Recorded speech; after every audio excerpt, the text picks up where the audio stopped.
Hey, a quick message for those of you who are listening to this episode on Spotify. I have a small favor to ask. Spotify now allows mobile users to rate podcasts. I would really appreciate it if you can take a quick pause to go to the Tech Lead Journal podcast page and leave your favorite show, your best rating on Spotify. It will help me a lot to get this podcast to reach more people on the platform. Thanks a lot. When we think about adaptive, so a big thing now is for organizations to become adaptive, especially when we're in this complex VUCA world.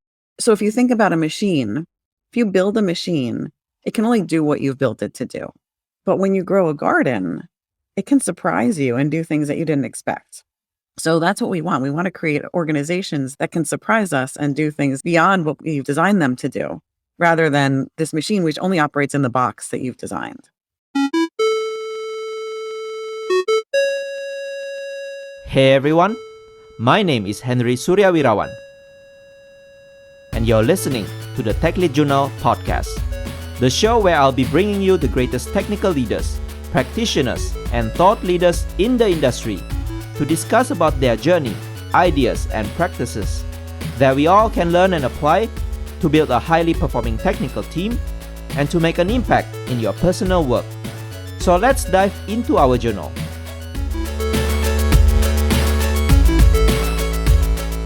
Hello again to all of you, my friends and listeners. Welcome back to another new episode of the Tech Lead Journal podcast. I am your host, Henry Suryawirawan. Thank you for spending your time with me today listening to this episode.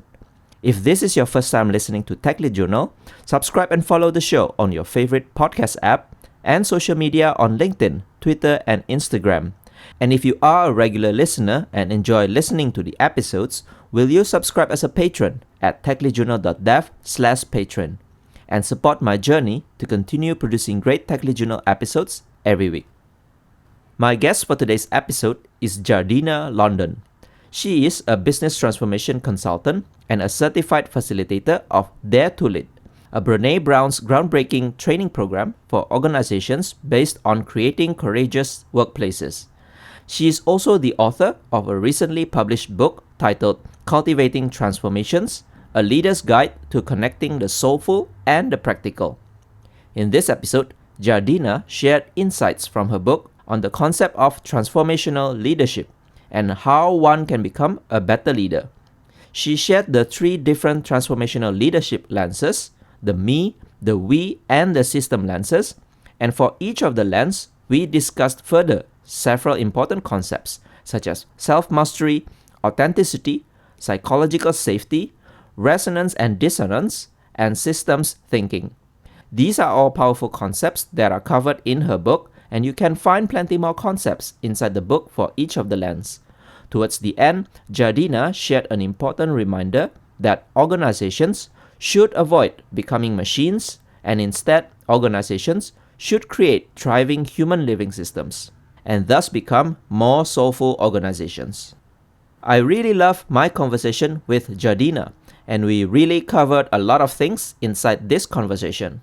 I'm also personally reminded of some of the important leadership attributes and concepts that are highly relevant in my capacity as a leader in my workplace, and I'm pretty sure you will find a thing or two that you can also apply in your workplace. If you also enjoy and find this conversation useful, I encourage you to share it with someone you know, either your friends or colleagues, who would also benefit from listening to this episode. You can also leave a rating and review on your podcast app or share some comments on the social media about this episode.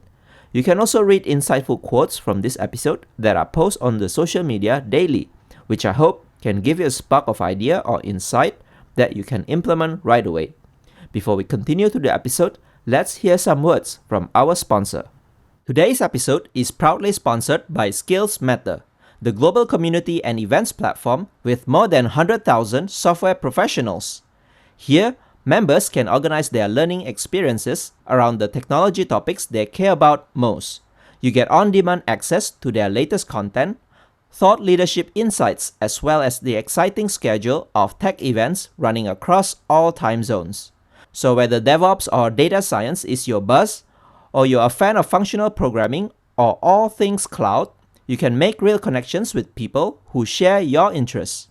Head on over to scalesmatter.com to become part of the tech community that matters most to you. It's free to join, and you will find it easy to keep up with the latest tech trends. Hey everyone, welcome to another episode of the Tech Lead Journal podcast. Today I have a guest with me. Her name is Jardena London. She's a transformation and agility consultant, an author. So today we'll be covering most of the things from her book with the subject of Cultivating Transformations, a leader's guide to connecting the soulful and the practical. Jardena has a very diverse background. She started from programming, project management, working in startups, and now she's actually helping large organizations to transform their way of working into a more modern workplace with positive impact. So a lot of things also related to the book itself, how she actually managed to transform herself, and that she wants to also share this to the organizations. How can organization improve? And one of the most important thing in organization is about leadership. So I'm sure we will learn a lot as well from Jardena, how to transform yourself to be a better leader. So Jardena, thanks for spending your time today with me. Looking forward to this conversation. Thank you so much for having me. It's a pleasure to be here. So Jardena, I always like to start my conversation with getting to know you better. So can you probably share your background, your experience, maybe sharing your turning points or highlights in your career? Absolutely. Yep. Well, I majored in college in computer science and math because really I didn't want to have to deal with people. I wanted things to be like very black and white. I don't like that fuzziness of humans. But I quickly found out that's not how it is, even in software. That's what happened. So I'm in college with very smart people in computer science and math. And then I go into the real world and I find out that IT departments are typically the worst department in a company, the most hated, the least able to get the work out the door. Even from like my first day out of college, I wondered, why is this happening? Like, what happened to those people in the universities that are so brilliant when they get into the business world? And it's not the people, is what I found out. It's the system. It's not the individuals that aren't smart enough. It's the way that we're working together. So really right from the get-go, that's something I sought out to solve. Didn't realize it at the time. I kind of thought, well, let me just be the best at this and be able to do it like no one else. But that's not how it is. So that's sort of what led me out of software and into organizational management and design and agility. And software is much better nowadays because Agile has really helped, honestly. When I started in software in the early 90s, it wasn't like that. And it still has a ways to go. But it was interesting what you were saying about transforming myself. I mean, that's a journey. I'm still transforming myself. That's an ongoing journey. So I don't want anyone who's listening to think that I'm already transformed to do what I do. It's just an ongoing thing. But yeah, so that was sort of how I got here. And that's the problem that I've set my life to solve is how can we, as humans, work better together to be, like the title of the book, have practical outcomes, but also be more soulful. Thanks for sharing your story. I think it's really interesting. I feel that many people can relate. So you initially began your journey by maybe focusing on math and computer science, not wanting to deal with people. But over the time, I'm sure a lot of tech people in the industry will feel that actually we need to work together as a team. Thus, communication is more important. I think when you mentioned about IT department is the most hated department probably in the industry, right? It's because not having the ability, first of all, to deliver projects in time. And probably a lot of things like tech people are associated with, maybe they are nerdy and they don't communicate well. And they always talk about jargons in technical. So maybe you can give us some tips or advice for people maybe in the tech industry. How can we actually excel much better so that IT department is not always as a point blame kind of a department? Yeah, there's a great series of books. One of them is called Leading Geeks. The same authors wrote a couple of books like this. So I'm not the author of that, but I would highly recommend it. What they talk about is the cultural difference between people who go into technology and people who go into, say, product development, marketing, finance, like all these other business partners that we're dealing with, and why there's a mismatch. One of the things that they talk about that was so eye-opening to me in those books, and this was a path to solving the problem I'm trying to solve, is technical people tend to be very literal, very honest. So if you say, when can you have that done? I know this about myself. Like, I'm not going to commit because I'm not 100% sure. I'm not going to commit to it. It's really hard to commit, or we buffer it. There's a lot of uncertainties with technology. So it's really hard to make that commitment to the business. The other thing too is, and I write about this in the book, I write about the difference between the problem mindset and the possibility mindset. Technologists and mathematicians, we have a problem first mindset because we're solving problems.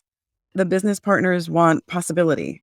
They want certainty and possibility, and we're giving them problems and we're trying to solve problems. There's a mismatch there because everything is a problem in math, right? Everything is a problem in computer science, but working more for what's the goal and what's the possibility is something that is super helpful in aligning those communications. And I think that there's communications to be understood on both sides.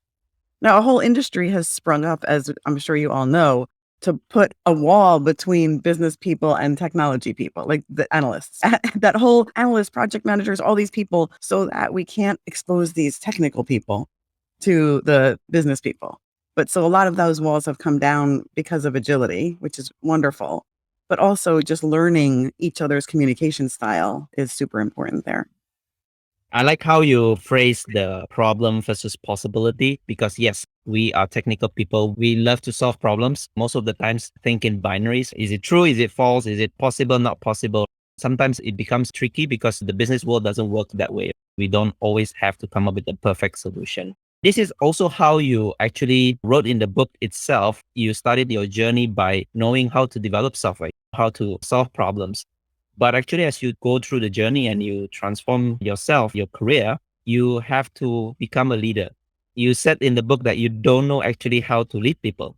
Maybe can you walk us through how the journey from writing software into actually leading people and what did you learn the most from that journey? Yeah, I'm sure that your listeners have had the experience, and it's not even just about leading, just about following a requirement to the letter and have it not satisfy the customer. So that was the thing that I had to learn is that because things are true and accurate, that doesn't mean that they're effective. And because I'm right, that doesn't mean that I'm effective. So that was the first thing.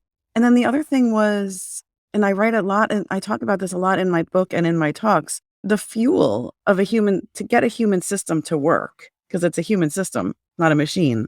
A single person working on a single problem might kind of operate like a machine, but when people come together, it's a human system, whether you like it or not. So to get that to work, the fuel of that is soul. If you don't care, and that was what I was accused of early in my career in software, was like not caring. If you don't care and you're not fueling that soul of the group, it's simply not effective. So it's not something where, oh, it can be nice and pleasant and effective or not and still effective. It's got to be soulful to be effective. Those two things I see a lot in companies is that there's like the nice and the soulful on one side, and then there's the effective and the business results on the other. And those two things don't meet, but they do have to meet because that soulfulness is part of the effectiveness. It's not a different thing. It's not a nice to have. It's not a side order. It's part of it. So one of the things that I started to do as I became a better leader was understanding how to connect with human beings. So I would talk about the leading geeks. I always considered myself an introvert. Interestingly, I've recently taken the Myers-Briggs and it sort of has me an introvert in some ways and an extrovert in others. So I'm sort of in between. But I really considered myself an introvert for sure. People are surprised by that because I speak and stuff, but I definitely do get my energy from being alone, not being with people. That's why I didn't want to have a career with people involved and all that stuff. But the thing is, even if you're an introvert, connecting with other human beings is an important part of getting things done. I read a really great book called Quiet, which is a guide to introverts. It's a great introvert kind of book, but it really explained like you can still be an introvert and connect with people. And that connecting with other human beings was the key for me in terms of becoming a better leader. I think you mentioned something really important from my point of view is that, yes, at the end of the day, we deal with system and the humans, right? So it's not about just technologies. Probably that's why you started writing this book, Cultivating Transformations, a leader's guide to connecting the soulful and the practical. So you mentioned a lot of times about soulful here. And there's also the aspect here, which is transformational leadership. Maybe can you explain to us what does it mean? Because I know digital transformation, I know leadership, but what do you Yeah, mean by transformational leadership? that's a great question. Thank you. So, transformational leadership is leading in a way that's changing basic paradigms, that's shaking up the status quo. So, we see all of a sudden a lot of people having the job of like transformation lead or VP of transformation that's cropping up everywhere. I've been doing that job for years and it didn't have a name and you couldn't actually get a job doing that. But now it's a job everywhere. So, it's really changing the way we work. Some companies call it the future of work, but shifting those basic paradigms. Now, the reason I wrote this book is because that job is hard. The book actually sprung from a talk I did called How to Lead a Transformation Without Getting Fired. because it's such a hard job that people regularly get fired from it because of the fact that they're being asked to shake up the status quo and also somehow manage in the current. So if they shake it up too much, they end up getting fired, and it's common. And that's why it's such a hard job. So I couldn't find, as I was doing the job, a way or a place to go to learn these skills. It's not your traditional leadership skills. There's really no body of knowledge or study to learn how to be this person that changes the world from within the world. So that's why I wrote the book. Yes, I think I agree that transformation sometimes is always considered something that is big, either big bang, or is it something like introducing new framework like agile these days seems to be still the digital transformation theme for a lot of companies. Or it could be also new processes or just new leaders coming in and just need to transform. You mentioned without getting fired. Why do you think a lot of transformation end up being someone getting fired? So one of the things in the book that I talk about is dissonance and resonance. A transformational leader, you're being asked to create dissonance. You're being asked to shake up the way things are done. But if you don't balance that tension with resonance, then you're scaring people and you're shaking things up too much and you're breaking things and people don't understand you. So you need to get that balance between resonating with the way the organization works and thinks and shaking it up enough to make a change. Otherwise, you're not doing anything. When you come in too overzealous and you're shaking things up too much without enough of a bridge to the resonance of the way things are, that's when people get fired.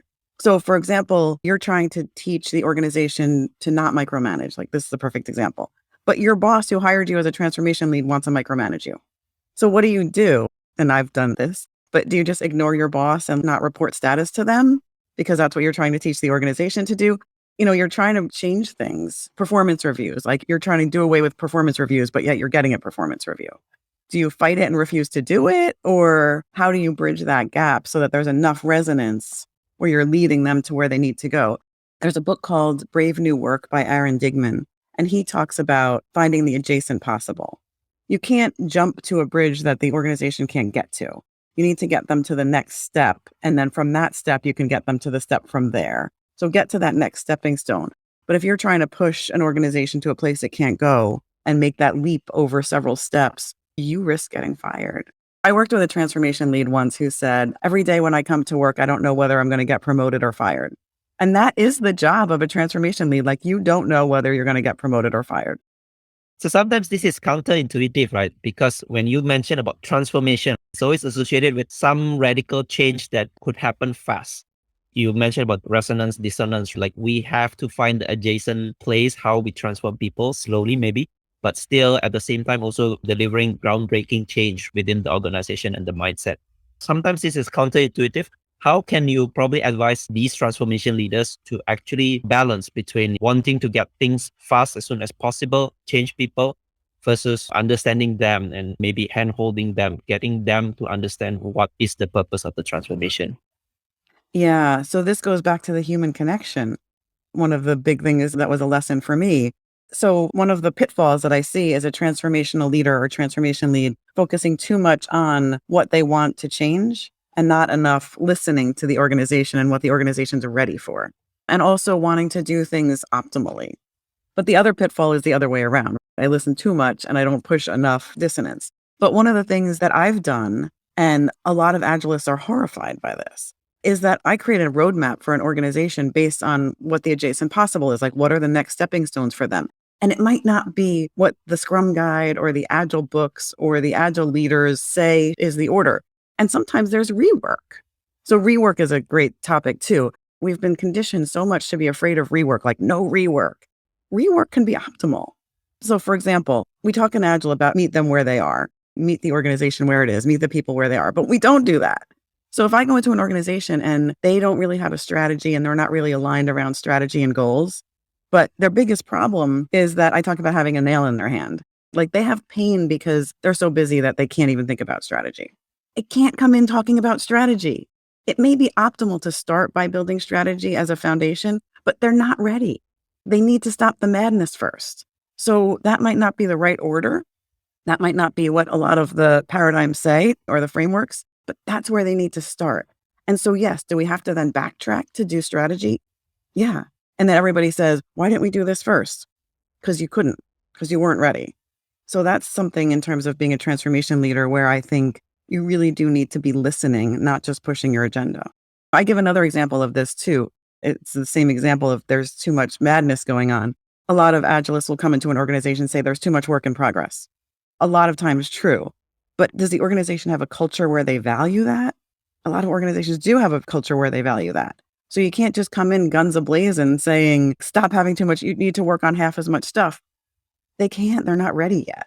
So you need to start to say, well, let's prioritize and look at it. Let's see where we can work on something over something else, but not stop working on everything. Because you'll be booted out immediately. That's how you get fired. You come into an organization and say, work on half as much stuff. They're like, okay, bye. Yeah. So sometimes, yeah, this difference in mindset, right? So I know, like, when you hire an agile coach or transformational leader, of course, they will introduce something radical, but sometimes it's just too radical. Like, you can't even sense, is this even logical for the organization where culture doesn't exist to work in that way? And I think it's also important when you mention about this transformational leadership, you introduce these three different lenses. What you call is the me, we, and system. The first is me. You didn't start by introducing how people can work together, but actually you introduce something that you call is self-transformational. Why do you think it's always important for a leader to actually do more towards themselves from the self point of view? Yeah, because if you can't manage yourself, you can't lead other people. And again, it's always a journey. So there's no end point to this, but just getting started on being aware of what your impact is. We can give some examples of this, but one example is I talk about ego and armor. When you show up and you're trying to change an organization and it's about you, it's going to have an impact on the decisions you make. It's going to have an impact on how you show up. So I worked on a team where everybody thought that I was my first transformation team, that I was really just there to get promoted. And they were right. And that had an impact on how they trusted my decisions. I talk to a lot of transformation leads who say, this is a stepping stone for me to get into a bigger job.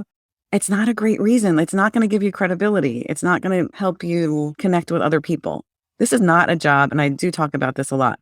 This is not a job to get promoted from. You might, but it's not. If that's what you're looking for, take a safer job, because this is not a great job for stepping stone. It's risky. And if you're risk averse, this isn't the job for you. And you also put an importance in self-mastery. You said Mhm. self-mastery, you have to probably understand yourself. And that's why you said, if you don't manage yourself, you can't actually qualify yourself to be a leader. A lot of times, actually, yes, I can see the importance of knowing yourself. But maybe from your experience, why do you think it's such a key that you actually need to start understanding yourself first and maybe self-master yourself? Yeah, it's because you can see your impact on other people. So other examples of this, being able to see how you're impacting the world. So we talked about having your ego get in the way, your emotions too. So when your emotions are driving you and you can't step back from that, sometimes they're giving you information. So it's great to have emotions and get information from them. But when your emotions are running the show, maybe you're not doing the optimal thing. Another example is if you think about this, and I fell into this pitfall as a leader, I found out that people were spending a lot of time managing my quirks, my idiosyncrasies, my preferences.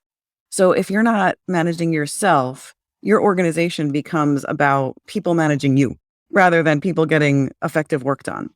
Listen, we all have our quirks and we have to deal with each other. But you see this in organizations where everyone is pandering basically to the leader's own style. That's when you see a new leader comes in and it's, oh, well, we have to see what this new leader wants. Well, that's not how an organization should run. It's for the company. It's not for the leader's preference. So what happens is I talk about energy leak. So much of the energy that could be going into effective work leaks out into being spent making slides the way the leader wants them, or delivering things in the leader's preference, or talking behind the scenes about like how we can keep this person happy. That's a waste. That's complete waste. That's something that probably doesn't come up in Lean or in Six Sigma when we talk about waste. That's waste. Waste is trying to like spend a ton of time making a person happy because they're at the top of the food chain. Awareness helps with that. If I'm aware that I'm causing people to waste energy on me, that's not useful. That's a very good reflection question, actually. Yes, because I myself as a manager and leader as well. Sometimes, of course, everyone has tendency to have the work done in certain ways. And I like when you mention energy leakage. Sometimes what you want doesn't necessarily mean easy for people to follow. So it could be slides or it could be some reports, how you want it to be done. And I Yeah. think it's always great to have a self-awareness, thinking that, okay, maybe what I'm asking is not rational for the people who I want to work the task on. Thanks for sharing that. I think it's a really critical message. The other thing you mentioned about authenticity, this word has come up a lot in the industry these days. We are always advised to be more authentic, show your vulnerabilities. Maybe you can cover also why authenticity is such an important thing as a leader. Yeah, so I am a big follower of Brene Brown, and she talks a lot about authenticity and courage and those types of things. So the first thing I just want to say about authenticity, because I get the question a lot of how can I or what can I do to be more authentic? So it's not about doing something else. Brene Brown talks about armor. Armor is something that's blocking you from being authentic. So authenticity is more about removing the blockers, not adding something. So if you're trying to be authentic, you're by definition essentially not being authentic, right? Because you're adding some things on to seem authentic. But it is about removing some of that armor. This is about self-awareness again. What are the things that I'm doing that are blocking me from connecting with other people? Everyone has their own different type of armor, but I'll give you an example of mine. My armor was, and it probably still is knowledge. I just thought, wow, if I know everything, then no one can ever say that I'm wrong. No one can ever hurt me. I can never be hurt because I'll always be right. So people might not like me, but I'm right. Letting go of having to know everything and letting other people know something really helped me connect with other people and helped me be more authentic. Like I don't have to know everything and I can sit in a meeting and say, I don't know that. And that is actually much more authentic than knowing everything. This is actually quite common in the tech industry, the armor of knowledge, right? That's why people might have this imposter syndrome because they think they don't know much enough. And they always feel like, okay, I always need to learn many things, be a master of so many technologies. And a lot of times, actually, it's just not possible.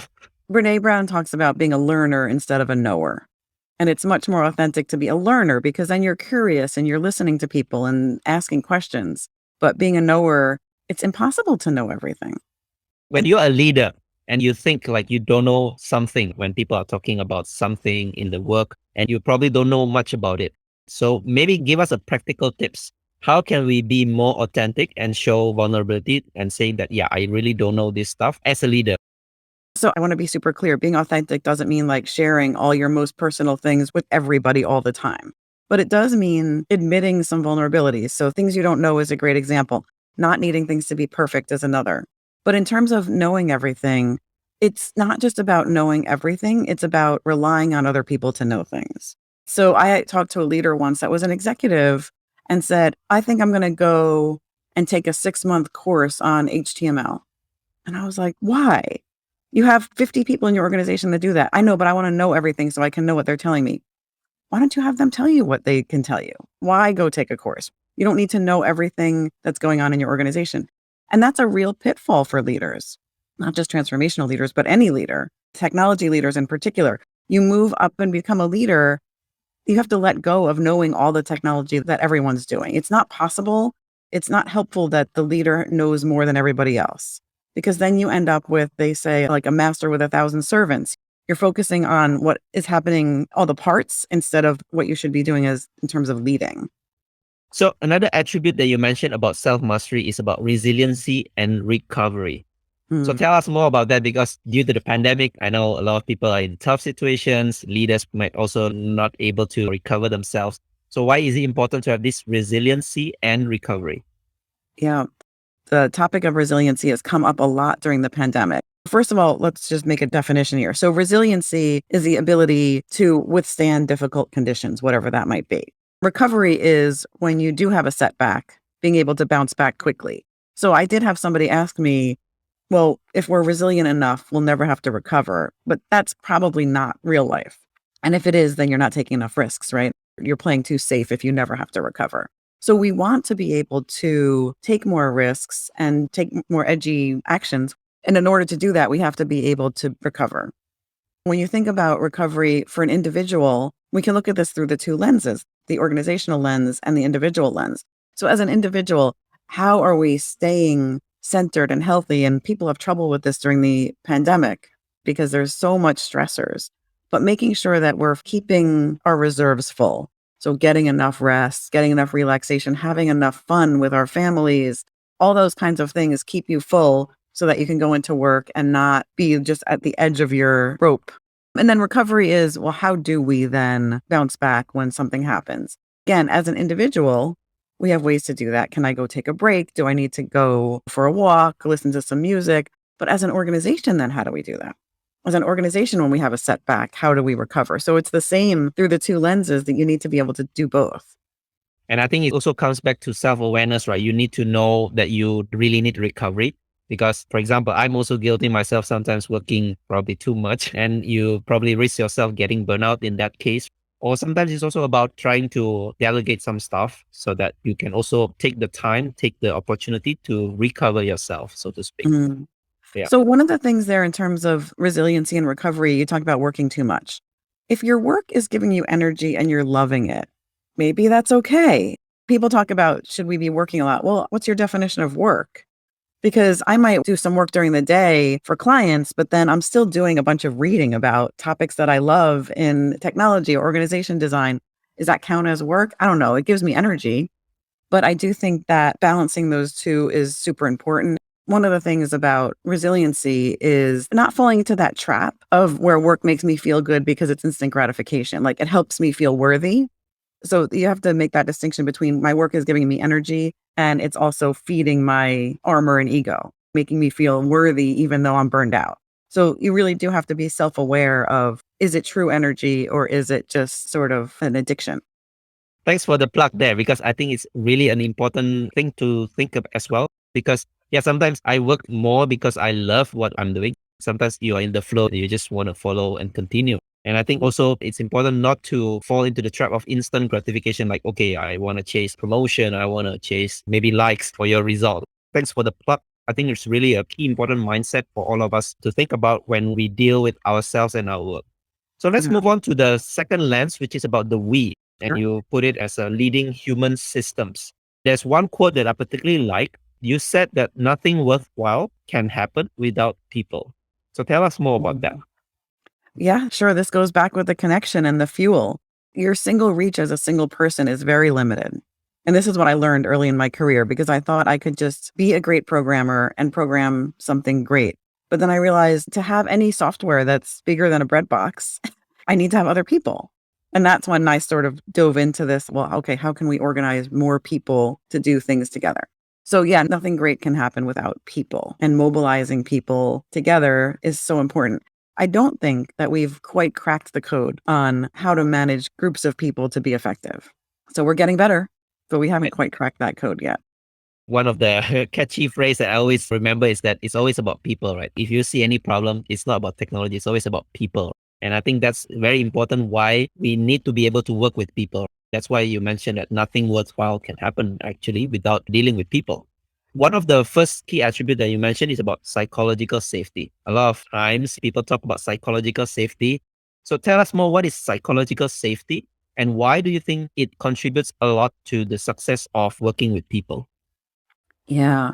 It's been such a hot topic over the past couple of years, psychological safety. And this is another one where we can connect the soulful and the practical. Psychological safety is about having people feel like they can speak up without retribution during any conversation, small or big, so that it's safe to speak up. People have looked at that and I've gotten from organizations that's just sort of a employee engagement thing.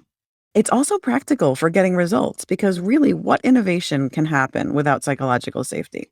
How can you even get better, incrementally better without psychological safety? If people are afraid to speak up or people aren't saying the things that need to be said, you're not getting practical results either. It's not just about feeling good. This is where the soulful and the practical connect. You can't advance as an organization. You're going to fall into risks that you don't need to fall into because people didn't speak up and say there's a risk ahead or an opportunity. So that's why psychological safety is so important.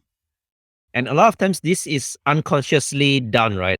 Leaders might not sometimes think about overall psychological safety. And it could be like, okay, someone did something that they don't like and they think they need to correct that. Although at times, probably you might want to give more critical feedback in such a way that you don't put a culture in such a way that people now are afraid of making mistakes. And they don't want to tell what actually happened, or they don't want to tell a risk that probably could happen. How do you teach leaders to be more aware about this tendency, maybe a bias, to introduce more psychological safety, maybe in the team setup or in the organization setup? Yeah. So this is something that leaders always ask me, like, why don't people feel safe? We're nice, but they don't feel safe. It's not just about being nice.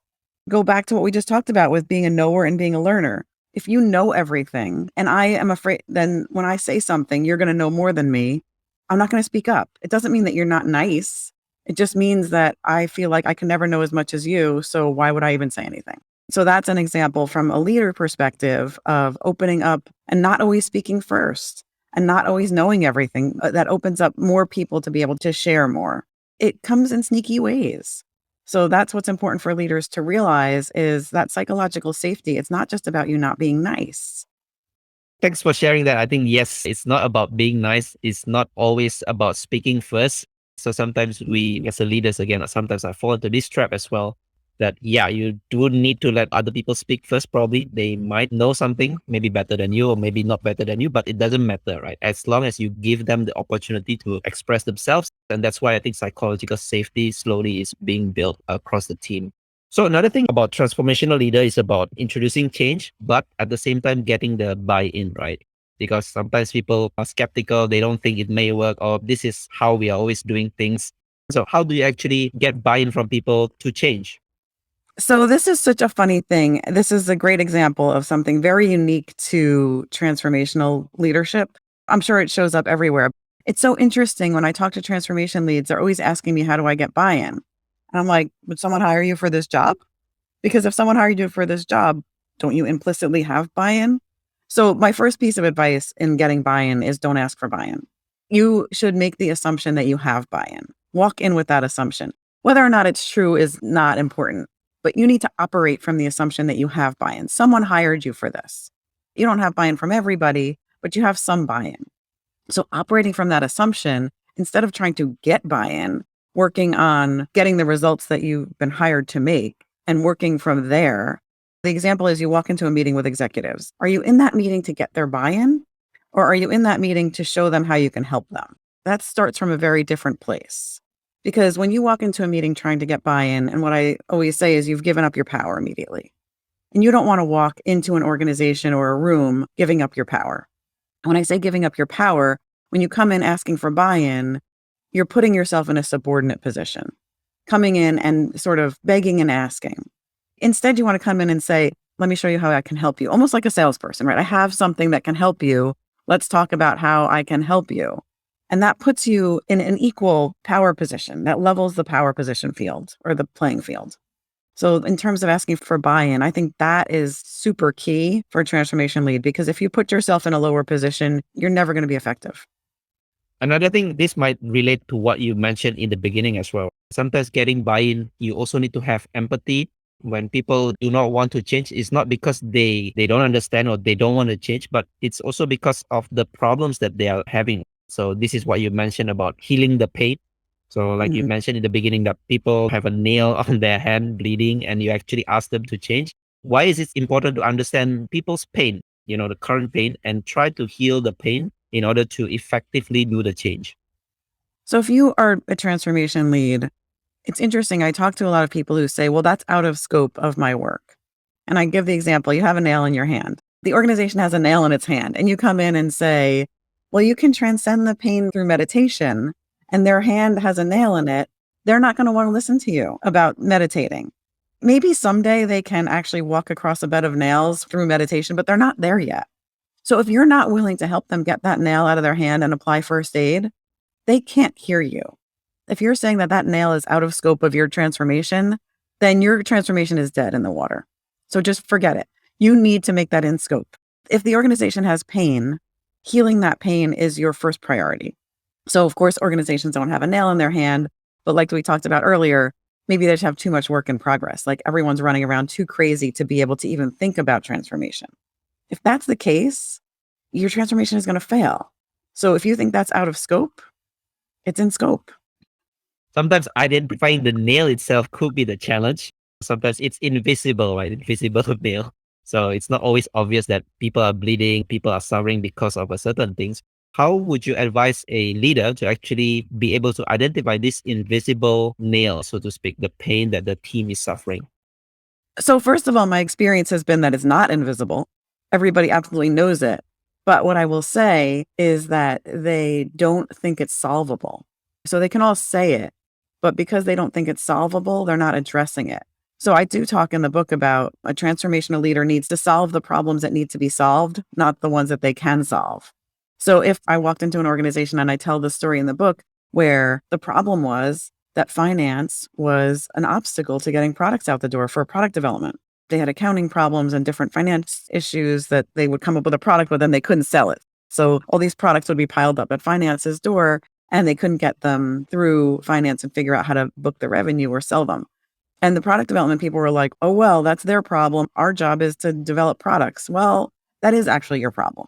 Because if you can't get products out the door, then you're not a very good product development team. That was one where they said, it's been a problem for years. We can never solve it. All we can do is just keep developing products. Well, no, actually, the problem that needed to be solved was we needed to get products out the door.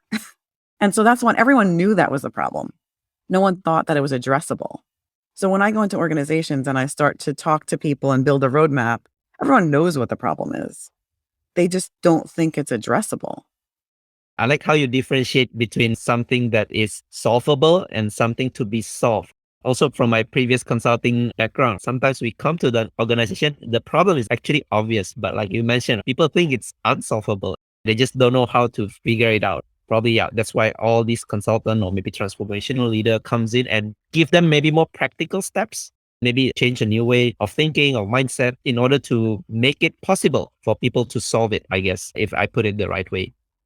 My experience has been that if you're willing to face the problem and acknowledge it, then it's solvable. But the problem is that we aren't able to. So in the example I gave, the solution I came up with was a simple backlog and prioritization. No magic there. It was just that I was the first one that was willing to say, like, no, we have to solve this. Stop ignoring it. That's most of the battle right there. Yeah, sometimes it could be as simple as that. Just do it instead of overthinking and overanalyzing. Sometimes simple solution can be the key to solving the problem. That reminds me of back to what you were saying earlier about leaders, in terms of psychological safety and being a transformational leader. It's being willing to say, yeah, we're going to sit in these problems that we don't know the answer to. So a lot of times leaders will say, don't bring me problems, bring me solutions. That was the mantra of many, it still is, right?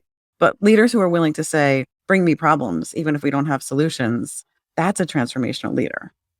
Yeah, I like how you brought it up because a lot of times, yeah, I also heard from some leadership book or something, don't come with problems, but also come with the solutions. But sometimes it's not effective because you don't get to know all the solutions to the problems. And if you don't know the solution, does it mean that you don't raise it? So sometimes it's also not true, right? Yeah, that's a problem. So then I have these leaders who go, how come no one told me that this was a problem? Well, they didn't have a solution, so no one told you. Do you want Right. that? Do you want to not know the problems because there's not a solution yet? Yeah. So thanks for reminding us on that front. Let's move on to the third lens, which is about the system itself. So we have talked Mhm. about me, which is ourselves. We have talked about the we, which is the human aspect. And now it's about the system, right? The organizing for Yeah. adaptability. There's one quote that I like from this section is about creating conditions and cultivating thriving human system that can exponentially be more effective than fixing the problem itself. So maybe you can explain a little bit more. What do you mean by creating conditions and cultivating thriving human system? Yeah. We talked earlier about organizations not being machines, but instead being these human living systems. So if we treat an organization like a living system, what we're trying to do is basically, if you think about like a garden, we're trying to create conditions for things to grow and thrive and flourish rather than with a machine where you're actually controlling everything and making it work. When we think about complexity and chaos, and if you think of like the Kunafin, all you can do with a complex system and in a VUCA world, we talk about the VUCA world, all you can really do is create the optimal conditions or most optimal that you can think of and let it go and see what happens and then keep tweaking that rather than trying to keep everything under full control because it easily gets out of control because it's not a machine. So when we talk about creating conditions, well, we want things to be self-organized. So self-organization, resilience, and natural hierarchy are the three big things. But what we want to do there as leaders is create what competencies do we need? What resources do we need to give the organization so that it can thrive rather than give direction and dictate activities and micromanage? But can I make sure that we're all aligned? So for a practical example here, are we all aligned on who we are? Are we all aligned on the goals and direction we're going? Because if we're all going in different directions, that's not a condition for thriving. But if we are making sure everyone understands where we're going, maybe they find different ways to get there, as we do in Agile. But if we all, as a leader, if we understand where we're going, that's a condition for thriving. So I like to bring this analogy in technology. We always talk about orchestration versus choreography. I think this, in a sense, is a choreography based, like in a dance where people know what they need to do rather than following a conductor, so to speak, one leader to give tasks or directions in a breakdown detailed manner. So people know what they're supposed to do, and thus they put their creativity, innovations, rather than following a certain particular order from the leader. You mentioned about these thriving living systems, because sometimes, again, it's counterintuitive for leaders, right? They think their job is there to give solutions and directions, but sometimes just alignment is good enough and people can solve the problem given the right parameters or boundaries. Yeah. And when we think about adaptive, so a big thing now is for organizations to become adaptive, especially when we're in this complex VUCA world. So if you think about a machine, if you build a machine, it can only do what you've built it to do. But when you grow a garden, it can surprise you and do things that you didn't expect. So that's what we want. We want to create organizations that can surprise us and do things beyond what we've designed them to do, rather than this machine which only operates in the box that you've designed. It's like building a program that only knows a certain output given a certain input. This is also another thing that you mentioned about systems thinking in this particular section. Tell us more, what is systems thinking? Why do you think it's important? And how does it relate to creating this thriving system? Yeah, systems thinking is such a key to thriving systems, because what we're doing is looking at the whole and how things interact. So sometimes people say like ecosystem, but how all those different parts interact with each other. So we know this from software. When you fix one thing and something else breaks, and that's why we do regression testing. So that kind of thing in a bigger world, in an organization, or even outside the organization, right? Because you have external factors.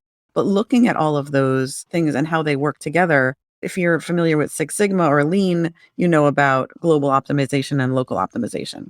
So it's sort of like that. The example I'll give you is actually from my chiropractor.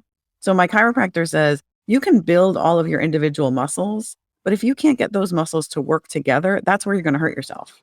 So you have like strong biceps and strong abs, but if you can't reach over and get something because your abs and your bicep don't work together, you're going to keep hurting yourself. So what she says is you need to actually build those interconnected muscles that don't look as cool. There's nothing to look at when you wear a bathing suit with those connectedness, but you need to build that connectedness. And it's the Right. same with organizations. You can't just build each piece without building the connectedness. And probably this also brings us to the topic of soulful. You mentioned about soulful organization, and the title of the book also mentions about soulful. I mean, sometimes this might be spiritual. What does it mean by being a soulful team or organization? Does it have spiritual aspect to it, or is it something that is totally different in your point of view?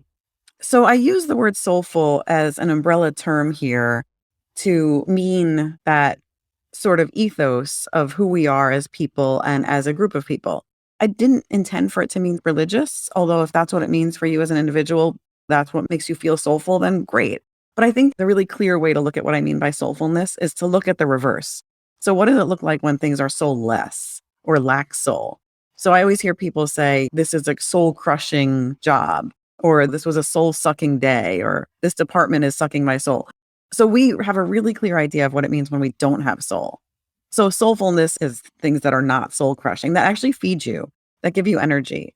There's this feeling that we should go to work and it shouldn't be pleasant and we should suffer through going to work so that we can have a weekend. That's a lot of your life that you're giving up for soulfulness. There's no reason that your work life can't be as fulfilling and energetic as other parts of your life. So that's what I mean when I say soulful. It doesn't have to be religious or spiritual, although it can be if that's what it is for you. But really, it should be feeding your energy. By soulful organization, I believe that you want also the people who work in that organization to come with their soul, so to speak, and love what they're doing, having the energy and motivated to actually do their best or maybe express themselves and maybe grow out of that experience as well. So thanks for this conversation, Jardina. I really love learning about leadership. I personally myself, as a learning leader, think that there are a lot of aspects maybe that we can always think about. So it could be ourselves. It could be the connection with the human, our teammates, our leaders, which is the we. And at the last point is about system, right? How interconnectedness between different aspects of your organization is actually also important. Before we wrap up the conversation, Jardena, I always love to ask this one last question, which is to share about 3 technical leadership wisdom.